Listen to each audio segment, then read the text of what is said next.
What's up, world? Welcome back to Authentically Us, the podcast where we talk about what it means to be authentic in everything that you do in every space that you occupy. I'm Conroy Smith. I'm one of the hosts. And we got Tony here. Tony, say what's up to the people, man. What's going on, y'all? I'm always here. Guys, we have a wonderful guest today. But before we jump in, pause this podcast. Give us a review. Give us a rating. Give us a like. Go to our Instagram, TikTok, YouTube. Follow us. All of it. We're everywhere. Follow us. Can't get away. Give us a rating. Also, go to our link tree. We have some resources there. And shout out to MSW for having us on their website and their platform. But without further ado, we have a wonderful guest today, and I don't want to hold y'all any longer. So let's get into it. Let's go. Guys, we got another special guest on the podcast today. We got Cierra Jackson. She is an actress, sickle cell disease survivor, and she has currently, if I'm not mistaken, been doing voice acting as well. Yeah, I've done a lot of voice acting. Yeah, so welcome to the podcast, Cierra. I'll have to do like a intro for you guys one day as your guest star. Be like, hello and welcome to Authentically Us, or I'm sorry. Yes, let's do it. We are booking you immediately after this, so just so you know. We are authentically ourselves 24/7. I don't know. Yes. Tony, we can cut this clip and then just add that. Yes, We'll just add her Absolutely. voice. This is great already. That's awesome. Yeah. Well, let's dive straight in. Cierra, tell us a little bit about yourself, where you grew up, and what was your upbringing like? Gosh, I hate that question so much. I literally was just sending my agents emails. I've been looking for new reps, and I literally hate that tell us about yourself question, because I have the disease of being long-winded. And so I'm like, ooh, where do I start? Well, I was born. No, so I was born in Houston, Texas, to the parents of Cheryl and Mark.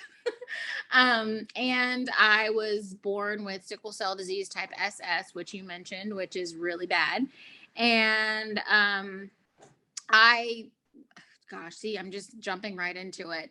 Basically, when I was a little kid, I think I started having my first hospitalizations when I was probably like 5. That's like my earliest memory of being in and out of the hospital.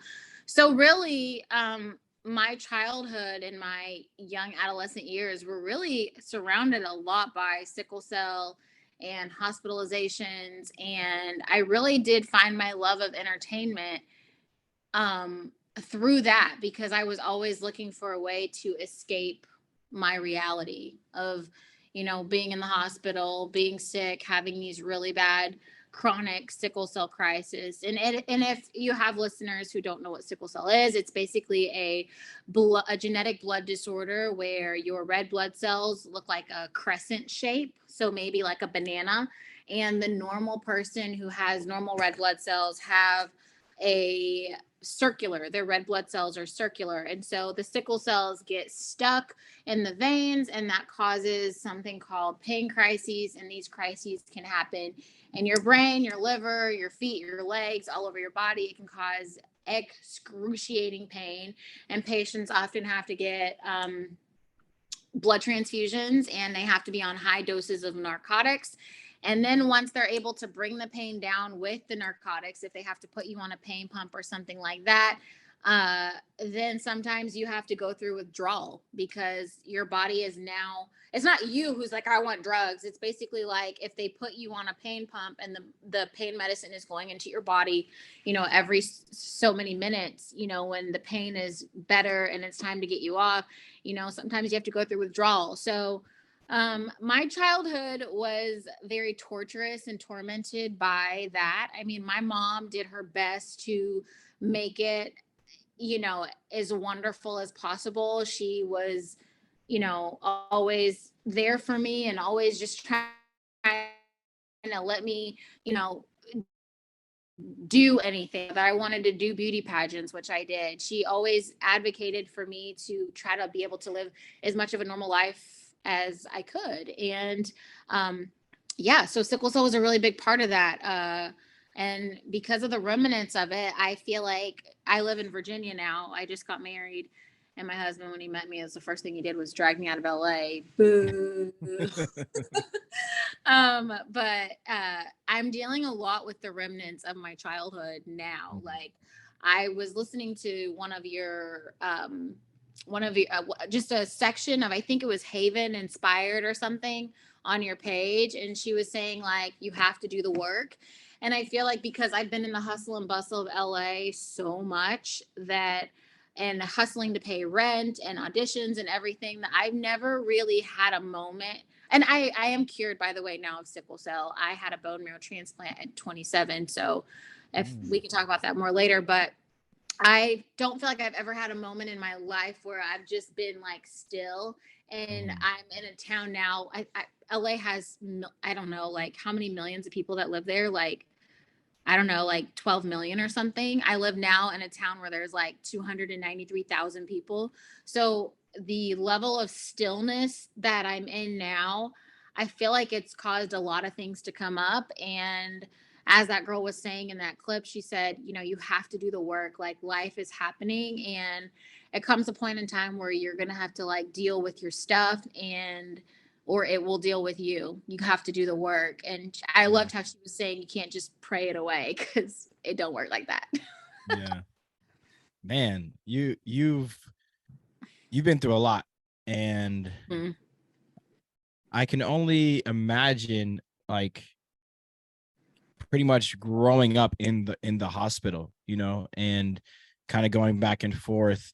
Now, was that pretty much your story until the bone marrow transplant at 27, or did you have other moments of like, hey, I can live a normal high school or college life? Yeah, so that's a really great question. Thank you for asking that. So essentially, and this kind of plays into what I've been battling as of lately, and the anxieties and the things that I've dealt with lately.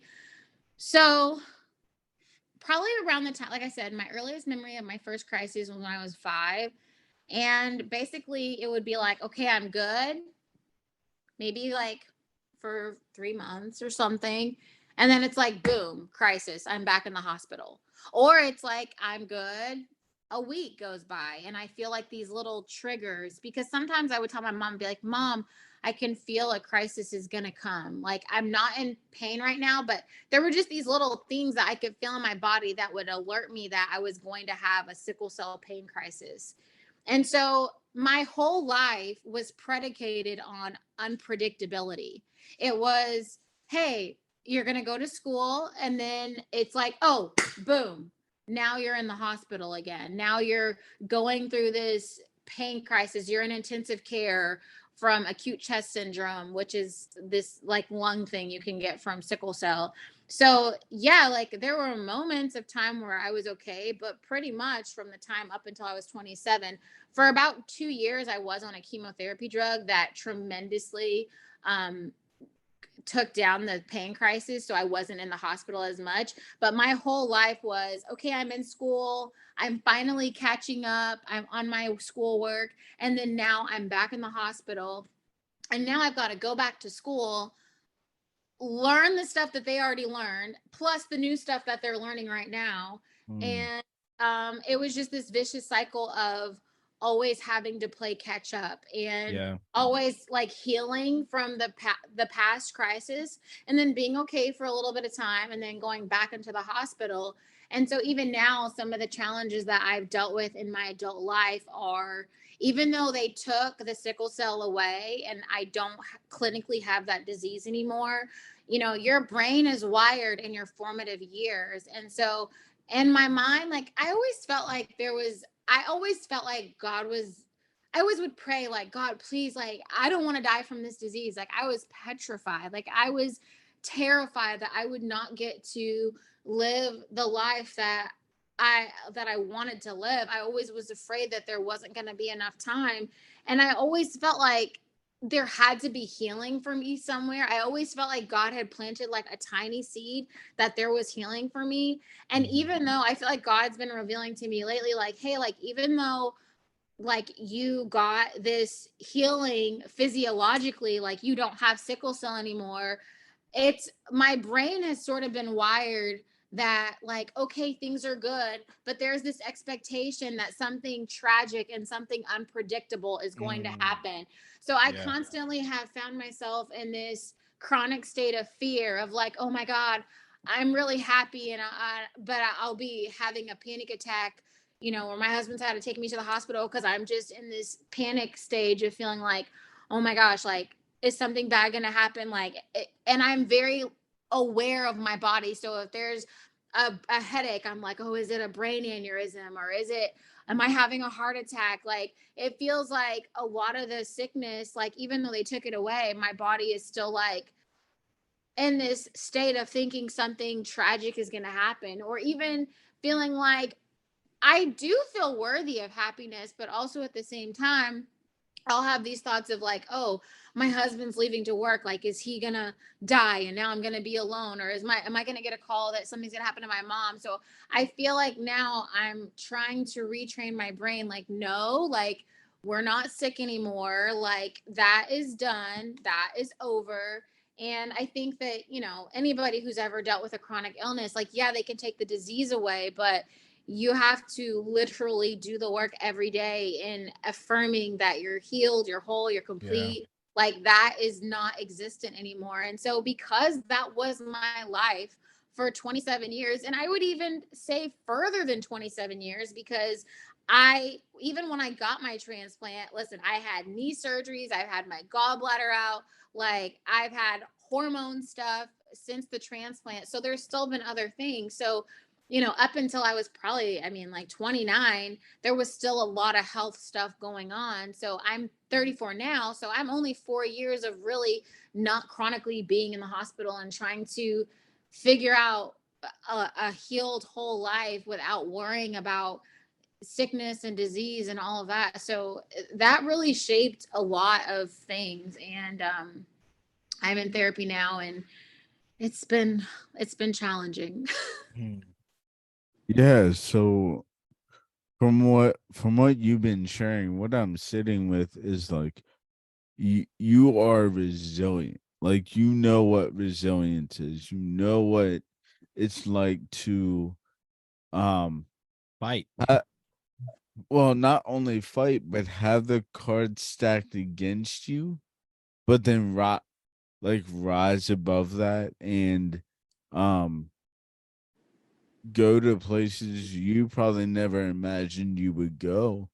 Talk to us more about what therapy has been like and how you've prioritized your mental health through this.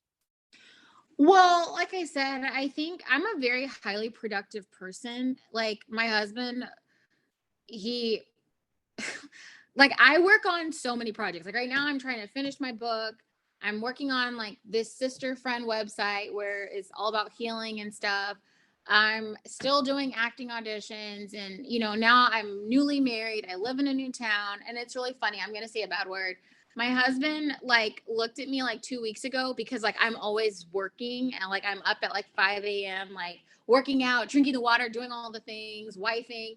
And he literally grabbed me because I was in a funk one day. He grabbed me by the shoulders and he goes, Cierra, you're the most productive person I know. He's like, but I'm gonna need you to get the fuck out of the house. He's like, what did I say? He was like, get the fuck out of the house. And I was like, okay. He's like, Cierra, you need community, you need socialism. But I've actually found out, like, in saying that, I've actually found out that highly productive people oftentimes deal with anxiety because they're like avoiding dealing with like the feelings. And so I'm like, oh, like, I don't need to be working on something at every moment of the day. And I've noticed that my life has been always working on all these different things so that I can avoid these feelings of uncomfortableness. So I'm learning through therapy that sometimes you have to sit through the uncomfortable and just be. They'll say like, let boredom sit in. I don't believe in that word boredom, because I feel like there's always something that you could be working on and achieving, whether it's learning a language or something of that nature. But I think, yeah, like prioritizing my mental health is crucial. I think that hospitals have to do a better job of helping patients like me go through these types of things. And there was something else I wanted to say. I think that, you know, one of the things I'm currently working through in therapy is, even though, like, so I feel that my whole life I've had all of these goals and ambitions, right? To be on TV, to get married, to be a mom, to do all these different things. And I feel like so many of the things that I really wanted have come true. And there's still this, but also one of the core beliefs when I was young was like, oh, like, even though I don't want to die young, I feel like I'll die young. And so in therapy, I was asking her, just today, actually, I was like, I feel as though there's anxiety about my anxiety, because I said, I feel like sometimes I'm like, well, if all of my prayers have come true and everything that I've thought about, I've wanted to come true has happened, like, how do I eradicate that ideology that, like, I'm going to die young, even though I don't have sickle cell or whatever. And so she's given me tools to say, like, hey, like, there are other things that I think I actually wrote it down, equal but opposite. So, in the same way that you have these catastrophic thoughts, like, what about the opposite end? What if you are going to live until you're 102? Like, you have to have this sort of balance. I've totally forgotten what your question was, um but yeah, I feel like it's mental health, and this is just very important. I'm sorry, I've forgotten what the question was. No, you answered it. Yeah, Yeah, you you answered did. it. Oh, I did. Yeah. We were just asking about like how this essentially your journey, and how your journey in mental health and seeing a therapist has played in a role. So you answered it wonderfully. Yeah, and I think another thing that I was talking to somebody recently, and it was so funny. I'm gonna write it down so I don't forget. But my husband and I were watching Planet Earth the other day because he's a documentary freak. He loves learning all the time. He's highly productive in that way. And it was so funny because the lion was after something, or like the prey was after whatever, or the predator was after the prey or whatever. And I was like, go, like, get away, buffalo, like, because I didn't want the lion to get him. And my husband was like, they always get the one who's wandered away from the herd, or the sick one, or the young one. And I just was like, oh my God, babe, like, that's a sermon, because I think that that's how the enemy works. Like, the enemy gets you so isolated, making you think that you're alone, that nobody else understands what you're going through. I mean, thank goodness for the internet, because right now I do feel a lot of loneliness. I have my husband, but I feel loneliness in a sense of, like, I don't have my girlfriends here, or my gym people who I usually hang out with, or, just seeing those usual familiar faces that I've been with for the past 17 years. And, thank God for, the internet. Like, if you go to a YouTube video and you look up a video about anxiety and you see people are writing the exact same feelings that you have, you're like, oh my God, so I'm not alone.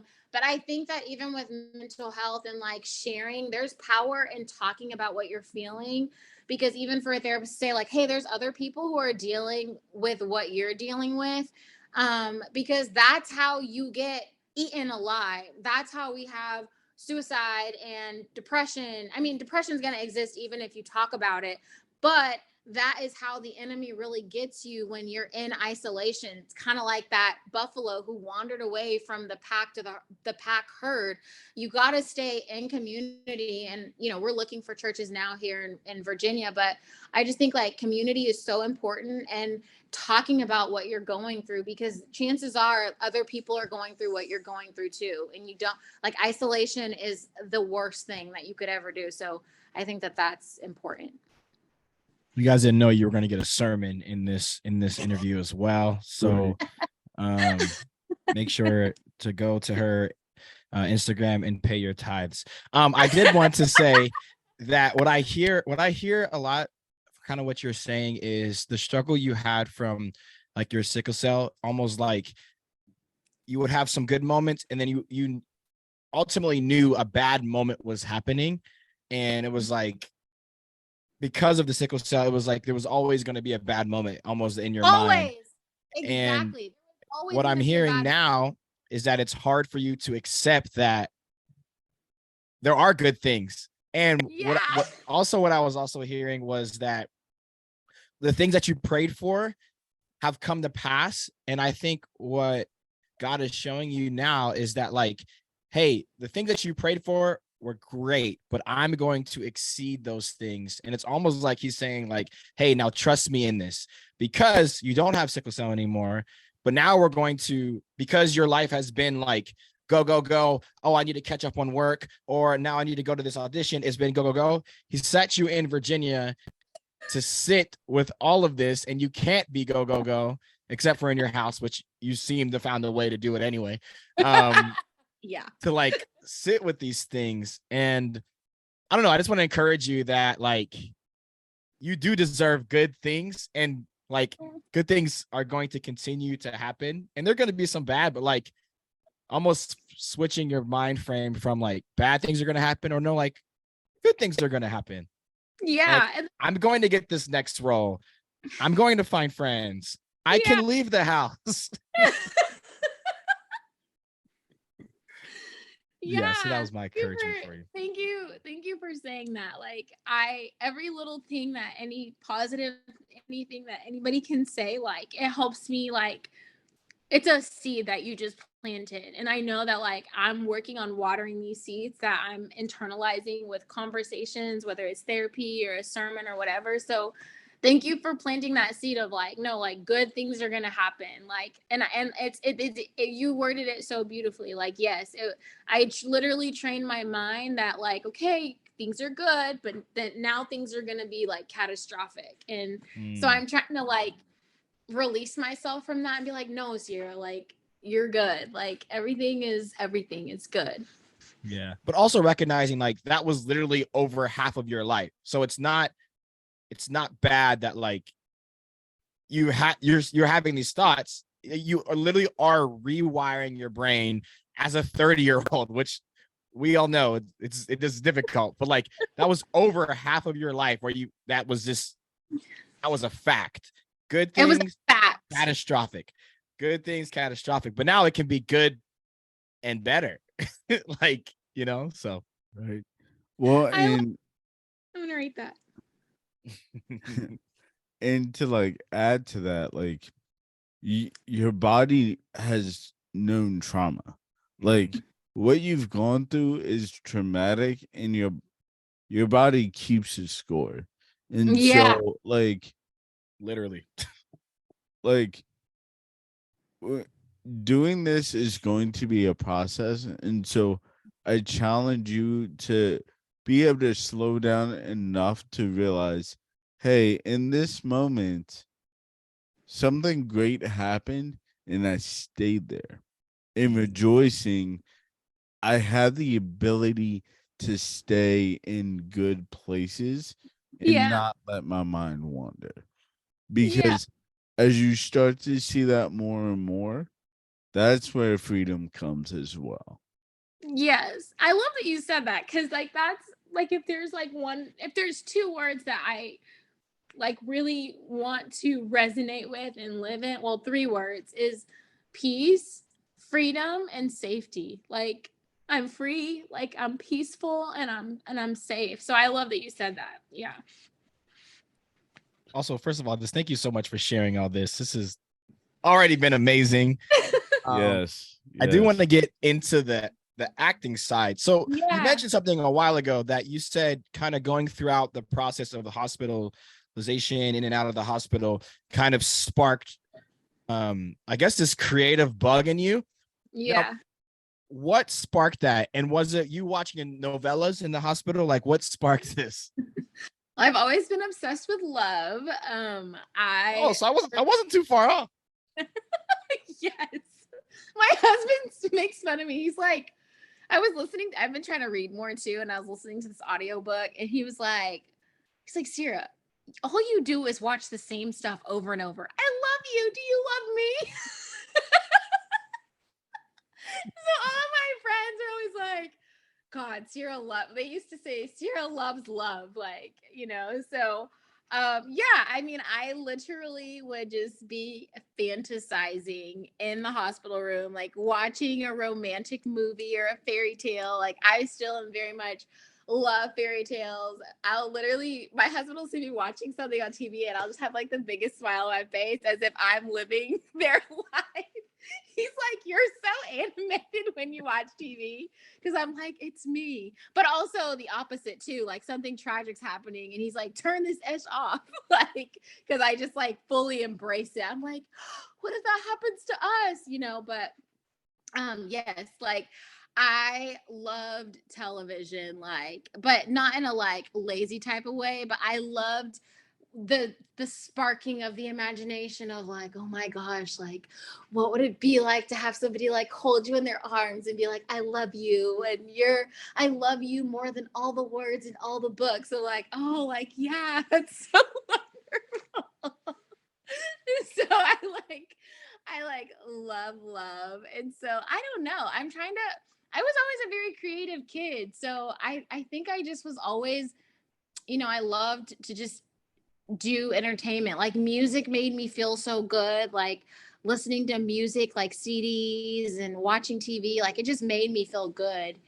And I was like, yeah, like I want to do that. Like I want to entertain people and take people.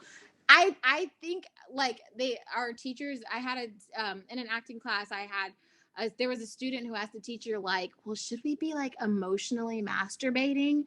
But like I have to be aware of that, because as an actor, you can like be doing all this emotional masturbating and like taking yourself to these like toxic places that are like, because it can cause you to like live in it as opposed to just like acting, But I just love the idea of being able to be on screen and evoke something in somebody the way they evoked that in me. So like, even if it's freedom for a second, because you're so entrenched in a television show, and I'm this kid in the hospital bed who's like, yeah, like I'm in like all the movies I watched were super toxic. So I'm trying to think of something good, but like I'm in A Walk to Remember, which is super toxic because that's caused a bunch of toxic thinking also. But just taking somebody to that world, I always wanted to do that.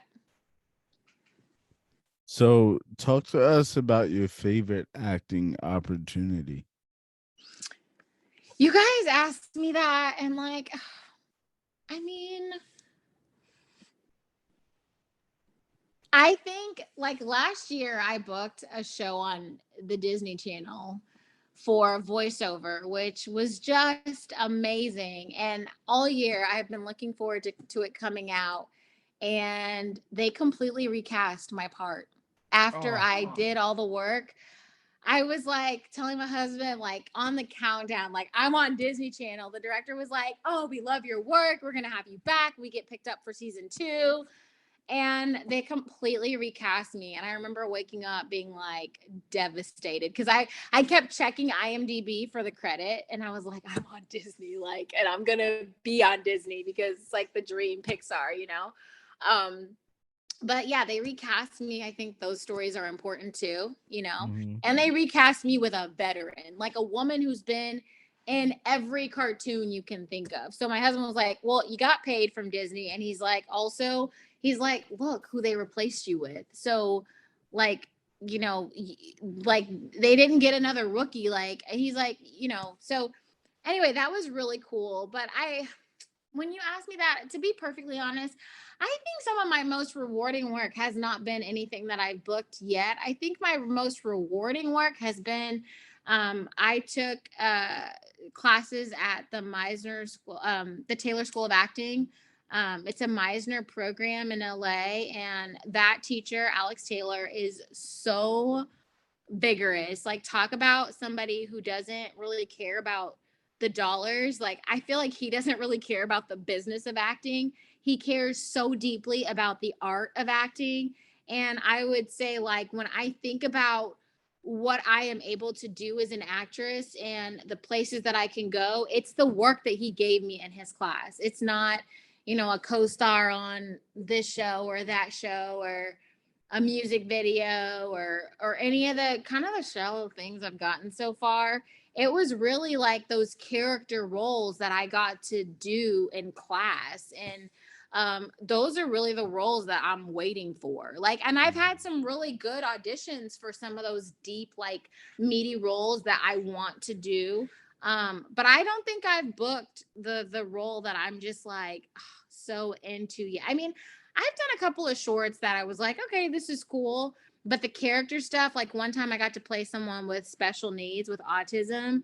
And I'm like, oh my God, like if that would have been recorded, I'm like, I could have been like at the academies, because how I was able to morph myself into that with the dialect and the body movements and all of those things. Like he taught us how to do character work. We had to do blind work. We had to learn how to be able to be blind and be deaf and be drunk and be on drugs and all of these different things. And that class freaking like expanded me as an artist just so much. Like I tell everyone, like I've taken so many acting classes in LA, but Alex Taylor by far like is literally the best. And I actually auditioned to be, I was in the running for the Whitney spot for the movie that just came out, which I shouldn't say anything. I won't say anything. But anyway, Alex, in case this is like gets to the millions, I won't talk about that. But Alex, I reached out to him during that and he was like, you got this. And even what I was able to do through that process and to becoming her and learning that, like those are the roles I want to do. I want to do the character stuff. I don't want to do this like shallow stuff that we see on TV and this loosey goosey stuff. Like I want to do the deep stuff. And I really feel like some of the work that he made me do in class was my greatest joy. That was a tangent. I 100% can see that, because just hearing, I feel like you have a big heart, and hearing your heart, and even watching you talk about how you love, I can see you kind of fully embracing a character and like owning it, almost like one of those like characters that like they almost mistaking, like they completely forget your name Cierra and they start calling you that character. Like I can see you doing that. That's what I want. Like I want that. Like those are the roles that I want.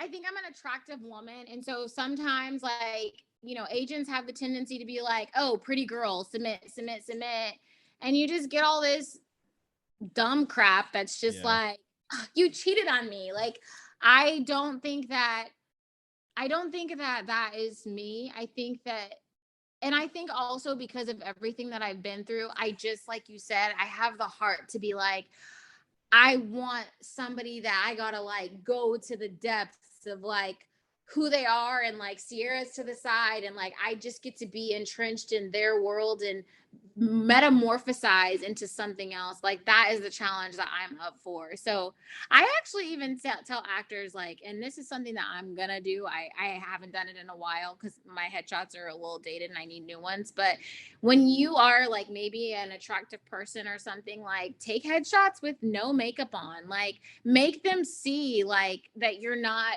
this beautiful person. Like be that character. Like be willing to be raw in the picture, because when you start to be raw in the picture, like they'll be like, oh, like this is interesting. They will call you in for that. All I'm saying is just remember us, like remember our little podcast when you blow up, like when you're playing Whitney, just remember, hey, I did a podcast, Authentically Us. Just remember and us. They do have a Vimma, so come on now. But listen, don't say little podcast. It's a big podcast. You're right.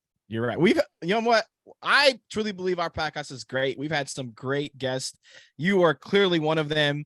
And I can't wait to like see, like we've had a lot of guests who are like on the cusp. Like they're like one song, one sermon, one acting role away from like blowing up. And I'm like, just remember us. That's all. Right. Right. And like, I can't wait to watch you act, Yeah. because I can just tell you care so much about the art and giving it your all. Like, I I'm do. so excited. I feel like too, like I'm grateful to my husband because, when I was in LA hustling and bustling, being married to him, he's not an artist, so he has more of a steady income. And I feel like because, he's not relying on my income in our household, I feel like he's given me the freedom to be more selective of the things that I want to pursue in my art. And he's also given me the freedom of when I do get an audition to take a risk. I mean, I was just telling him yesterday, I was like, babe, I had some really cool voiceover auditions even yesterday. And sometimes when you are in this need of the money, there's this desperation or this safe space that you're creating from. But, I'm so privileged to be with someone who, we know what our income is going to be. So that helps me be able to be like, I can take a risk in my art, and I can and do a move that maybe I shouldn't do, but I can take this risk. And I can also tell my agents like, hey, no, like I'm not gonna audition for this, because I'm not so stressed out about the money and stuff. Shout out to your husband. Yeah, shout out to him. Talk to us about what is Sister Frennn. Oh my gosh, don't ask me that. It's so hard. Like my cousin asked me, she's like, well, how would you, because there's this book called The Compound Effect, and everybody should read it. It's amazing. It's an audiobook. Even if you listen to an hour a day, you'll be done in like 5 days because the audiobook's like 5 hours. But The Compound Effect is so amazing because it just teaches you how making one little change every day can lead to like monumental success. Like just one little thing. Like it doesn't have to be these big steps. It's a penny a day that will make you wealthy, not $1. It's a penny. It's really small things. And so anyway, in this book he has this thing called peak peak performance partners. And so I was talking to my cousin about Sister Frennn, and she's like, well, like how would you describe it like in a sentence if somebody asked you? And I was like, ooh, I don't know. So I was explaining it to her for like 30 minutes, but essentially it's going to in the future be a brand of clothing. It's going to be a brand for a lot of different things. Like Chrissy Teigen is sort of my marketing guru. Like I think she's done a great job of like turning her stuff into like a brand. Like she's the brand, but also she has the clothing line and the cooking line. So I'm multifaceted in cooking and bringing my film and stuff to life. So Sister Frennn is going to be a place where, women can unite to be uplifted spiritually, to get recipes that are healthy for your body, to get a word of encouragement. It's literally just going to be a place where like, oh yeah, like I got this from Sister Frennn. Like I will start off as the person who's doing all of the things, but eventually like it will branch out. And so I'm working on the content now and the website for that. And I'm developing like more specifically like narrowing down like how it's going to start. But in the beginning, the content videos and everything that we're developing are like blog posts about healing, wholeness, wellness, faith. Again, like I said, health and wellness with food. And it's, inspired by my journey with sickle cell and bone marrow transplant and all the different things that I've been through and the things that have helped me get to where I am now. So I have a logo, and the logo is really cool. And yeah, like right now the Instagram Sister Frannn is you can see it on IG. It's like, Bibles and recipes and all kinds of stuff. So that's what I'm kind of worried. That's like my passion project. And I feel like when I am a series regular, they're gonna be like, oh yeah, like get the Sister Frennn seasoning. Like I think Tabitha Brown is also really good. That's what I was thinking. Like Tabitha Brown is like kind of also embodies like where I'm going, because I want people, like when people like obviously like most actors and musicians now, they have a brand. It's not just about entertainment, doesn't really pay your bills anymore. So everybody's kind of have their brand. So my brand will be the Sister Frennn brand, where I want people to like see Cierra and they think like, oh, like this brand represents like faith, healing, wholeness. Like all things wellness, but always starting spiritually first, because you can drink all the green juice every day, which I was doing. But if your mind is not right, like, it's not a thing. So clearly you're driven. Clearly you always got ideas of what to get into. Talk to us about what you still want to accomplish. Um, I'm writing something down because I don't want to forget. What do I still want to accomplish? Well, my book is something that I deeply want to finish. And I think, like, once I finish my book, like, I think that that's going to be closing a chapter on, like, all the hell that I've been through. Like, I feel like getting this on paper and finishing it, which I have it in front of me, I've been working on it. Once I have that, like, I deeply care about finishing that. But if I could be totally honest, it's really scary as you get older sometimes, because there's these things that used to make you so, like, these things that used to get you off. Like, the thing, like, you would think about being on the stage at the Oscars, and that would just, like, make you tingle in your fingers and your toes, because you're like, oh my God, like, the idea of being at the Oscars and, like, thanking everybody, like, yes, like, sign me up, or being in a beautiful dress, or having a beautiful made up face. Like, it's kind of scary as you get older, at least for me, because it's scary not those dreams and aspirations that you had before, like, trying to envision those things to motivate you when those things don't get you off anymore. Like, you're like, oh, like, thinking of the Oscars doesn't really do anything for me anymore. Like, that's not doing it for me. I mean, I told my husband, I said, I really feel deeply, I, I just want,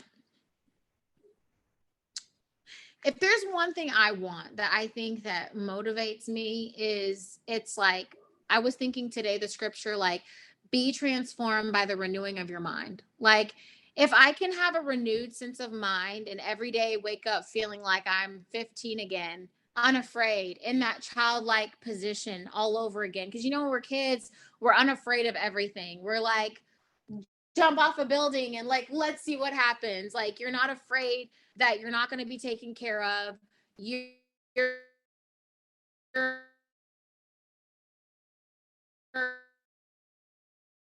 tell you that this is not possible. You're like, I'm going to be a doctor,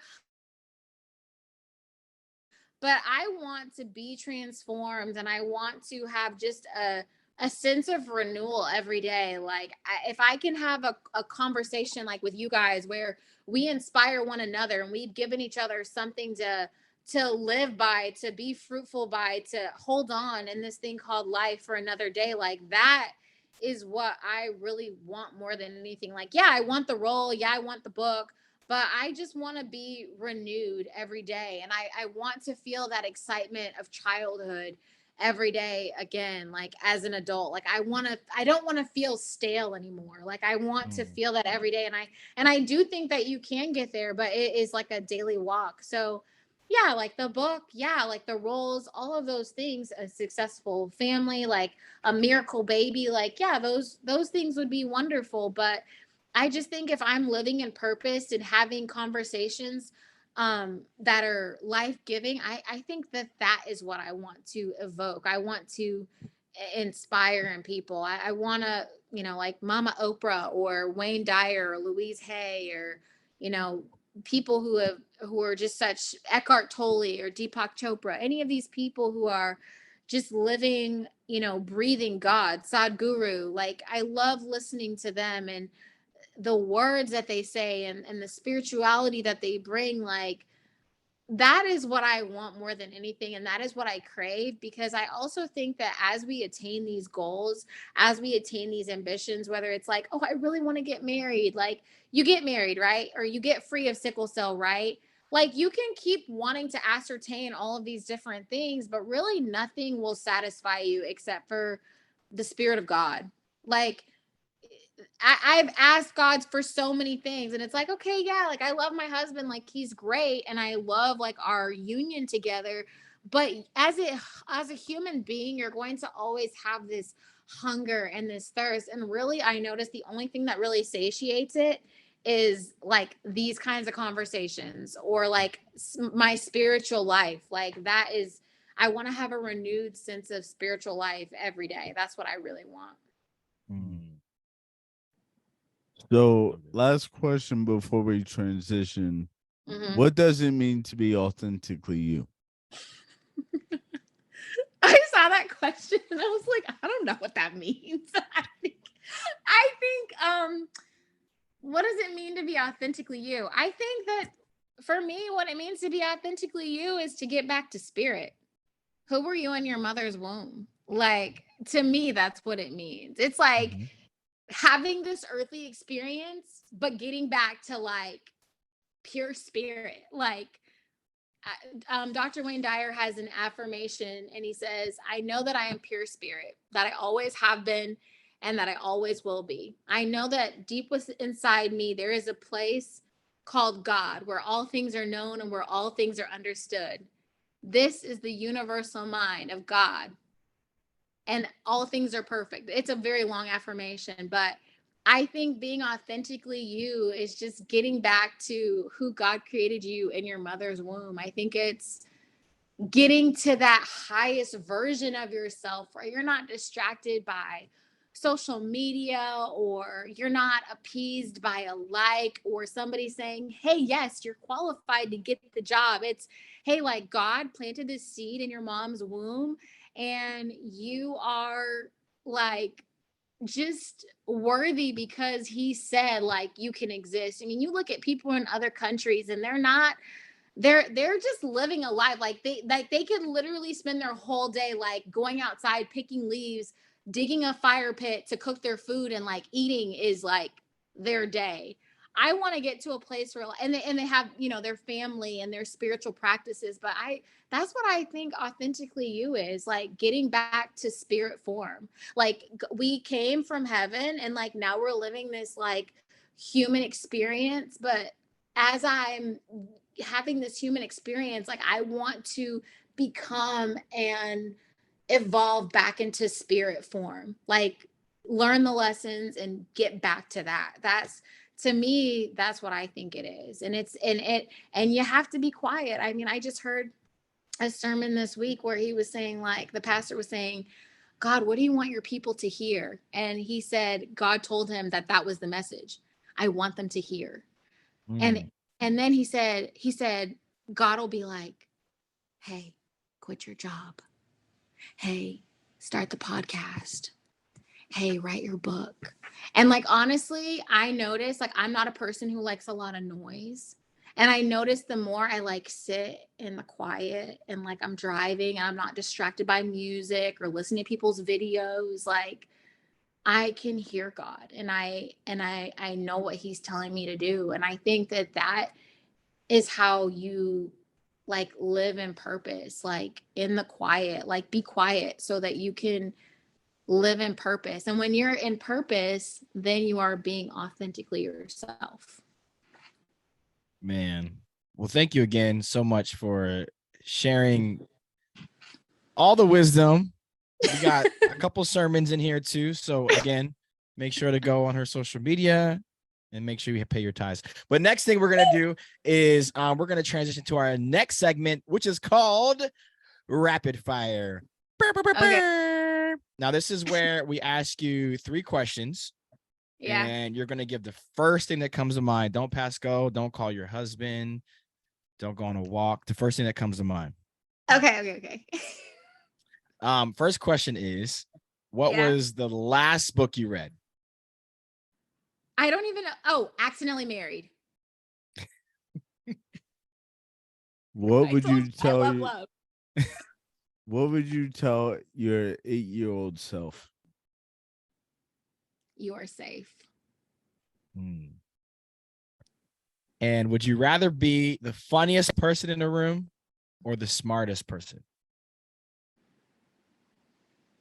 The funniest.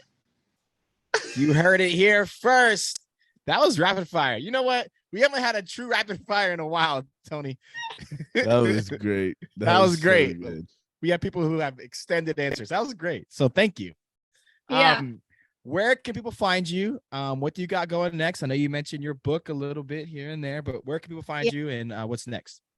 Yeah, you can find me on Cierra, spelled with a C, Cierra, Danielle Jackson, my whole government name. Well, it's Kinston now, but I didn't change my IG name. So it's Cierra Danielle Jackson, or Sister Frannn. Sister spelled regularly, and then Frannn is Frennn, 3 N's. And what do I have going next? I'm auditioning. Like I said, I'm working on the Sister Frennn stuff, and yeah, like you can find me out in the garden too. I'm learning a lot in the garden. I wish we had more time so I could talk to y'all some sermons about the garden, because if you want to know who God is, start a garden. Well, we tell everybody who hops on our podcast once, you're now part of our metaverse, so we will for sure be having you back on our podcast, and can't wait to have some of your vegetables from your garden. But this was amazing again. Thank you so much. And until next time, Cierra, be authentic in everything that you do. Peace. I will. Peace. Guys, but you know what time it is. It is time for all times. It is time for the friendship moment. This is where we talk about sharing moments together, where Tony and I grow, and you guys get to come along this journey with us. And I think, Tony, you have a question for me. Yes. Let me think of it.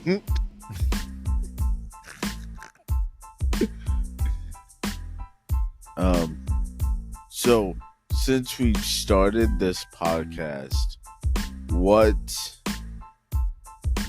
shit have you seen in me that I may not see in myself? I would say how do I explain it? Like the ownership you've taken of the podcast. Because you do have a busy life, right? You have a lot of stuff going on, and you've dedicated specific time for us to record this. You've dedicated specific time for you to edit, and the consistency that, to be honest, at first I was like, this ain't gonna work out because I'm busy, you're busy, but it's something that I've seen you stay consistent with this. Even when things were like tough or your time was limited, you made it happen. If you had to stay up late, you made it happen. So I would say, I don't know if you've seen it in yourself, but I've definitely seen it and appreciate it. And you've definitely taken ownership over your time. Or even when I'm like, hey, can we do this? You're like, got it, and it's like, it's cool. I actually appreciate it. And I think you're a main reason why our podcast is what it is today. Thanks, man. I appreciate that. We about to blow up. One day. Yes. People are going to see our t-shirts and be like, I know that podcast too. I can't wait to be walking the airport. Authentically us. Tony Conroy. Me? No way.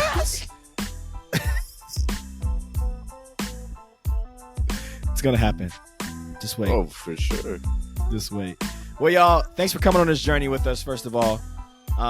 We're over 50 episodes in, guys. So keep trucking with us. Be on the lookout for our next book that we're going to read. And until next time, be authentic in everything that you do. Peace. Peace out.